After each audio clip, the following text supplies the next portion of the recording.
కాకినాడ జిల్లా కిర్లంపూడి మండలం రాజుపాలెం గ్రామంలో ఏలూరు వరద బాధితులకు గురువారం జగ్గంపేట ఎమ్మెల్యే జ్యోతుల నెహ్రూ నిత్యావసర సరుకులు పంపిణీ చేశారు.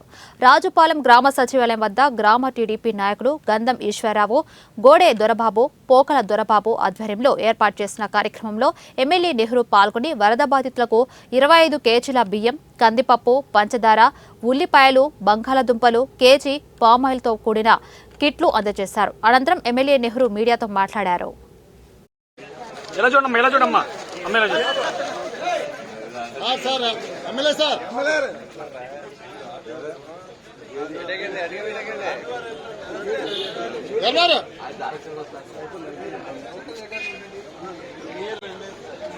సార్ ఆటో సార్ చూడండి సార్. ఓకే ఓకే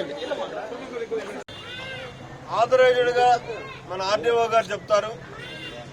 నిన్న ఆయన ఆదేశించినటువంటి ఆదేశం ప్రకారం ఇవాళే ఈ ఏదైతే 8-9 గ్రామాలు ఉన్నాయో ఈ గ్రామాల్లో ఉన్న వాళ్ళందరికీ కూడా ఫుడ్ గ్రైన్స్ ఇమీడియట్ గా అందివ్వండి. నిన్నటి దాకా వీలైనంత వరకు భోజనాలు పెట్టారు, చాలా సంతోషం. కానీ ఇప్పుడు ముందు వాళ్ళు ఎవరిళ్ళకి వాళ్ళు వెళ్తారు కాబట్టి ఆ ఇళ్లలో ఫుడ్ గ్రైన్స్ అందివ్వండి అని చెప్పడం, ఇవాళ అది ఇమీడియట్ గా ఆర్డీఓ గారు, నేను, ఇతర నాయకులు అందరూ, మా మండల ప్రెసిడెంట్ గారు అందరూ కూడా రావడం, ఇక్కడ లోకల్ లీడర్స్ ఆ పంపిణీ కార్యక్రమాన్ని ప్రారంభించడం ఇక్కడ గతంలో ఎప్పుడూ లేదు.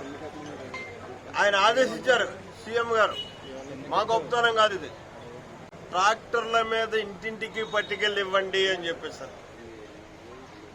అయితే అప్పటికే రఫ్గా ఒక అంచనా తయారు చేస్తున్నాను నేను. ఏదైతే గొరికండి ఉందో ముక్కొల్లు దాటిన తర్వాత గొరికండి దగ్గర నుంచి